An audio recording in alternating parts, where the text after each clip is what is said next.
Hello students, Kumar study circle में आप सबका स्वागत है।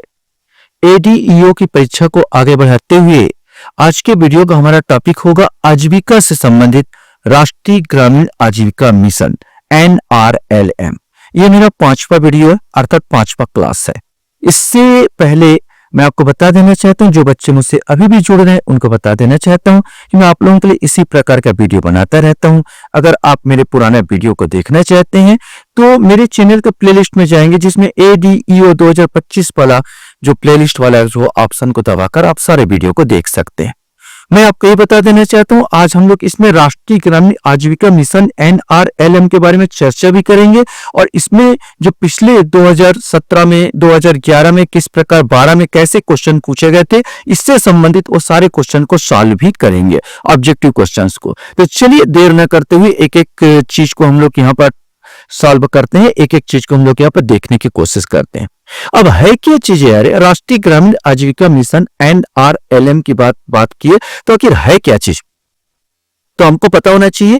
यह है राष्ट्रीय ग्रामीण आजीविका मिशन NRLM, एक केंद्रीय प्रायोजित योजना है, अर्थात केंद्र सरकार द्वारा यह प्रायोजित योजना यहाँ पर आती है।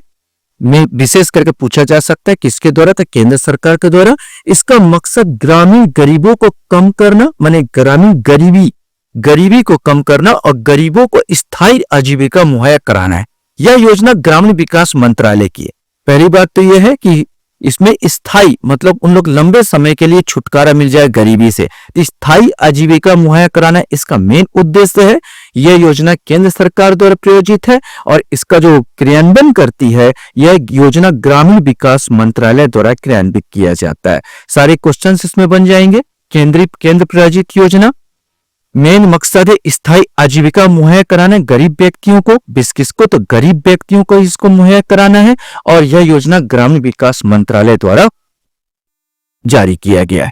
योजना का निर्माण में अगर देख लिया जाए तो सबसे पहले गरीबी दूर करने के लिए एक योजना आई थी 1980 में, जिसका नाम था समेकित ग्रामीण विकास कार्यक्रम IRDP।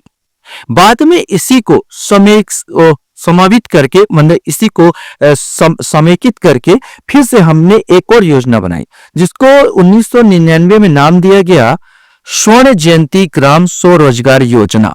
स्वर्ण जयंती ग्राम स्वरोजगार योजना SGSY, और इसमें समेकित ग्रामीण विकास कार्यक्रम को इसमें सम्मिलित करके बनाया गया, मतलब समेट दिया गया।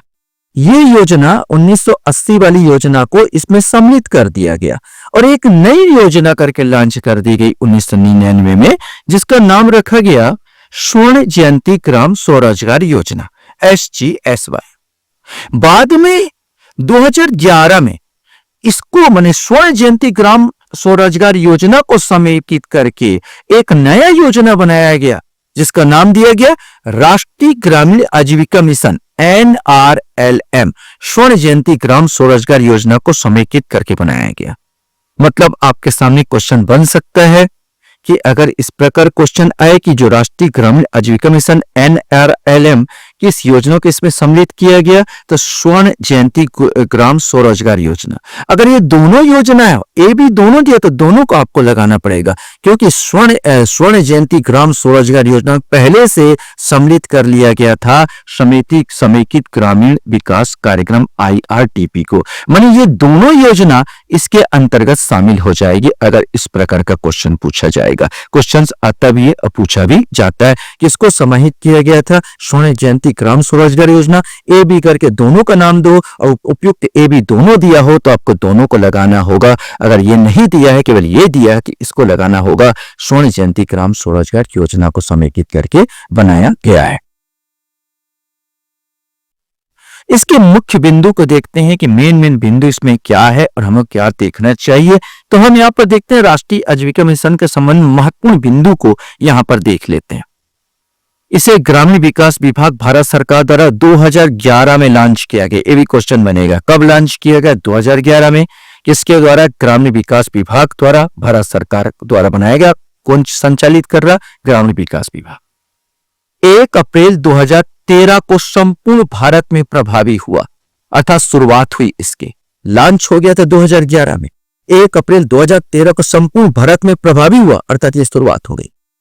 इसका नया नाम 29 मार्च 2016 से दीनदयाल अंत्योदय योजना कर दिया गया। क्वेश्चन बन सकता है कब इसका नया नाम बनाया गया, तो 3 बार नाम बदल रहे हैं। 2011 के बाद इसका नाम बदला 2016 में और कर दिया गया दीनदयाल अंत्योदय योजना कर दिया गया।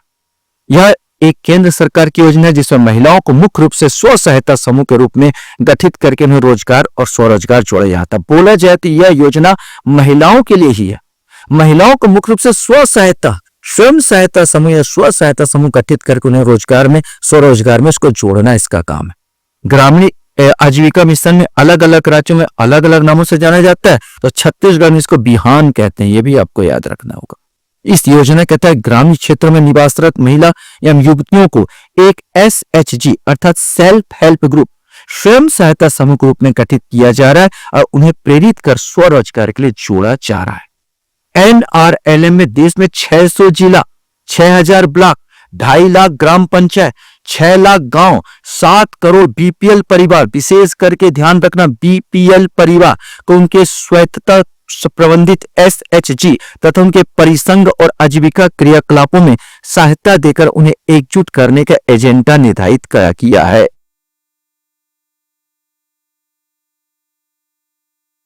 क्वेश्चन से राष्ट्रीय ग्रामीण आजीविका मिशन 29 राज्यों, 5 केंद्र शासित प्रदेशों, 586 जिलों के अंतर्गत 4459 प्रखंडों में लागू किया गया। केंद्र द्वारा प्रायोजित इस कार्यक्रम को राज्यों का सहयोग से लागू किया गया। एक इंपॉर्टेंट, राज्यों के सहयोग से इसको लागू किया गया। हर क्वेश्चन यहीं से उठेंगे। मैं कैसे क्वेश्चन पूछा गया 2012-2017 में आपको दिखाऊंगा। जितना मैं दे रहा हूं उसी से क्वेश्चन आ रहे हैं। योजना अंतर्गत वित्त पोषण केंद्र तथा राज्यों के मत, केंद्र अगर 75% दे रहा तो ये 25%, 75:25, ये भी रेशियो याद रखेंगे। केंद्र का 75 रुपए तो राज्यों का 25 रुपए। लेकिन सिक्किम सहित पूर्वोत्तर राज्यों के लिए 90:10 है। केंद्र 90 रुपए दे रहा है तो राज्य 10। संघ राज्य क्षेत्र मामले में केंद्र सरकार का 100% और संघ राज्य क्षेत्रों को तो पूरा 100% केंद्र ही दे रहा है। दीनदयाल अंत्योदय योजना राष्ट्रीय ग्रामीण आजीविका मिशन DAYNRLM महिला स्व सहायता समूह को ब्याज भुगतान में अधिक स्वायत्तता उपलब्ध कराता है। माने पैसा, आप काम करने के लिए आपको पैसा मुहैया कराएगा, ब्याज बहुत कम। यह योजना विश्व बैंक, ये भी इंपॉर्टेंट, किसके द्वारा संचालित? यह योजना विश्व बैंक की सहायता से संचालित है।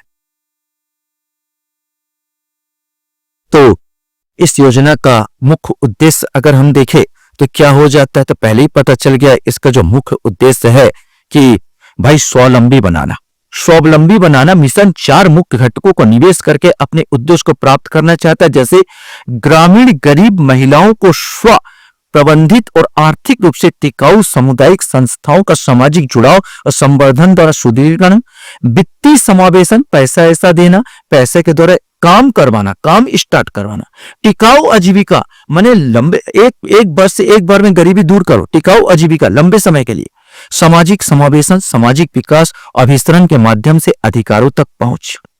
मिशन 2022-23 तक चरणबद्ध तरीके से 10 करोड़ ग्रामीण गरीब परिवारों तक पहुंचने और उनकी आजीविका को महत्वपूर्ण रूप से प्रभावित करने का प्रयास करता है।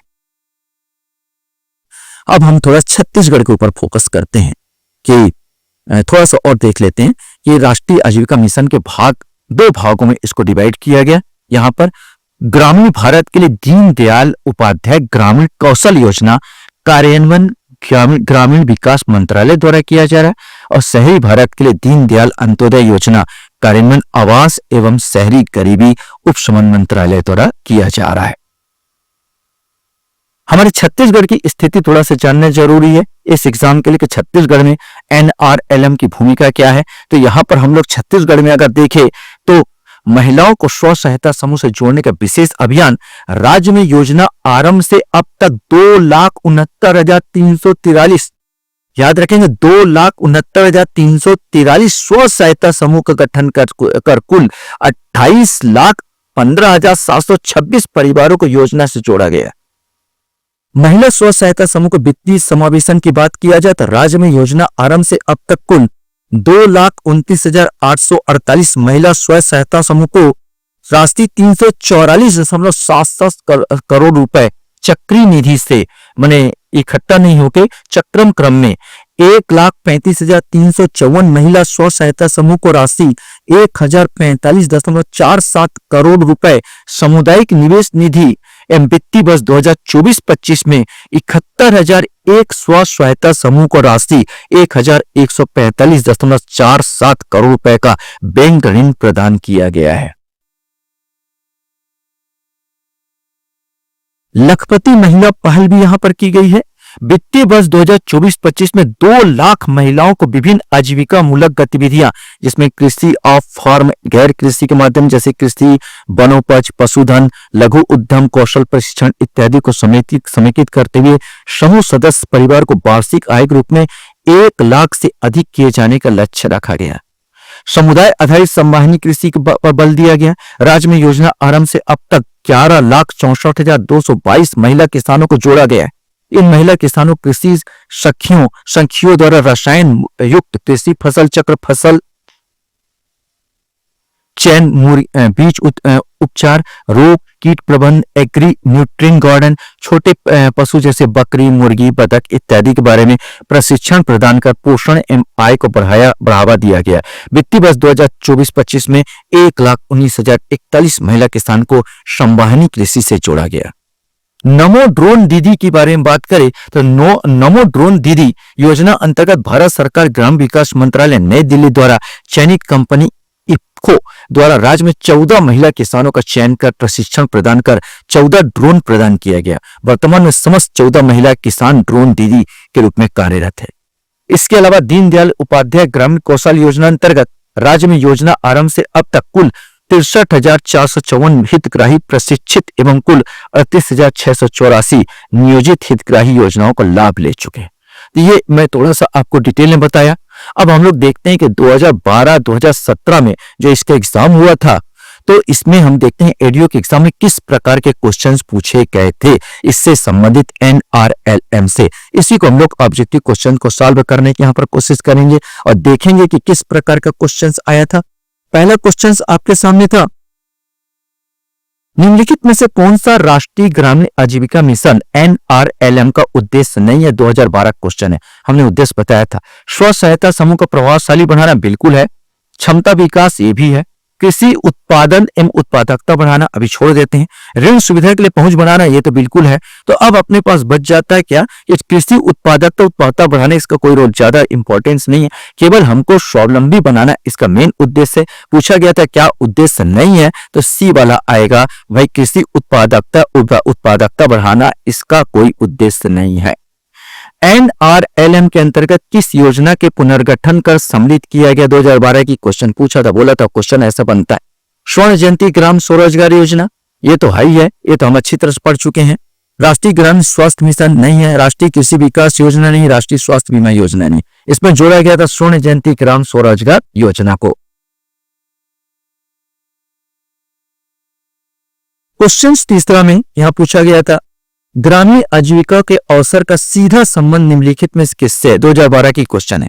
विकास योजनाओं को प्रभावी क्रियान्वयन, ऋण सुविधाओं का विस्तार, बाजार सुविधाओं का विस्तार, उपयोग सभी। तो विकास योजना का प्रभावी क्रियान्वयन तो था ही, ऋण सुविधा तो दे ही रहे हैं, बाजार सुविधाओं का विस्तार किया जा रहा, मतलब आंसर डी आ जाएगा, उपयुक्त सभी। राष्ट्रीय ग्रामीण आजीविका अभियान निम्नलिखित वर्ष से आरंभ किया गया 2012 क्वेश्चन है। ये 2011 से इसको लॉन्च किया गया, 2011 से लॉन्च किया गया था। यद्यपि आरंभ दूसरे समय किया गया था, लेकिन लॉन्च की बात किया गया तो हमारे पास 2011 से यह आरंभ किया, यहाँ पर मानेंगे। राष्ट्रीय ग्रामीण आजीविका अभियान के क्रियान्वयन के लिए भारत सरकार ने किस वित्तीय संस्था का समर्थन प्रदान किया है? अभी हमने पढ़ाते पढ़ते बताते क्वेश्चन पूछेगा, ये बी आएगा आंसर, विश्व बैंक। ये विश्व बैंक से इसको वित्तीय पोषण प्राप्त करता है, वित्तीय समर्थन प्राप्त करता है। 6वां नंबर का क्वेश्चन हमारे पास आता है, NRLM के अंतर्गत स्व सहायता समूह को सामुदायिक निवेश निधि प्रदान करने से पहले उन्हें निम्न में से क्या तैयार कर लेना चाहिए? यह क्वेश्चन 2017 में क्वेश्चन पूछा गया था। फार्मर प्रोड्यूसर ऑर्गेनाइजेशन अर्थात कृषक उत्पादनकर्ता संगठन, माइक्रो प्लान या माइक्रो क्रेडिट प्लान, उपयुक्त दोनों, उपयुक्त में से कोई नहीं, इसमें से आपको बताना है। सही आंसर इसका बी आएगा, माइक्रो प्लान या माइक्रो क्रेडिट प्लान। क्योंकि इससे कोई लेना देना, कृषक उत्पादकता कर्ता संगठन इससे कोई लेना देना नहीं है। इसका एक आएगा माइक्रो प्लान या माइक्रो क्रेडिट प्लान बना लेना चाहिए। निम्नलिखित में से कौन सी योजना ग्रामीण विकास मंत्रालय भारत सरकार द्वारा संचालित की गई है? अब ये डायरेक्ट क्वेश्चन पूछा गया था, हमको अच्छी तरह से मालूम है कि 7वां का आंसर इसमें सी आएगा, दीनदयाल उपाध्याय ग्रामीण कौशल योजना। 2017 का ही ये क्वेश्चन है।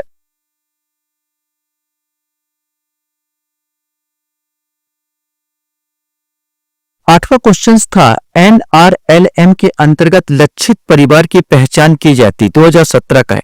वर्तमान बीपीएल सूची के आधार पर, जनगणना के अंतर्गत अनुसूचित जाति, अनुसूचित जनजाति, अन्य पिछड़ा वर्ग, सामान्य श्रेणी लोगों के आधार पर, जनगणना के अंतर्गत जाति धर्म आधारित श्रेणी के लोगों के आधार पर, गरीबी की भागीदारी पहचान PPI और ग्राम सभा के अनुमोदन पर। सिंपल से यह है कि वर्तमान बीपीएल सूची ये जो बनाया जाता है 8वां का, यहाँ पर ये आएगा कि बीपीएल सूची, पहले बताया बीपीएल सूची द्वारा इसको चिन्हांकित किया जाता है। NRLM के तहत समूह आधारित संस्था जैसे स्व सहायता समूह को क्या वित्त सहायता प्रदान की गई है? परिक्रमी निधि, जोखिम न्यूनीकरण कोष, सामुदायिक निवेश सहायक कोष, उपयुक्त सभी। हम अच्छी तरह जानते हैं परिक्रम चक्र में भी लोन दिया जाता है, जोखिम में कम जोखिम पर भी लोन दिया जाता है, समुदाय को भी लोन दिया जाता है, मतलब आंसर डी आ जाएगा, उपरोक्त सभी। क्वेश्चन से यहां पर है, निम्नलिखित में से कौन सी NRLM के अंतर्गत प्रमोचित एक विशेष योजना है?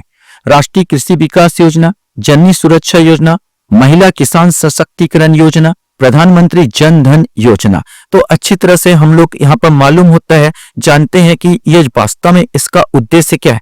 जो NRLM का उद्देश्य महिलाओं का सशक्तिकरण, तो इसका जो सही आंसर सी आएगा, महिला किसान सशक्तिकरण परियोजना। ये महिलाओं का सशक्तिकरण इसका विशेष उद्देश्य है।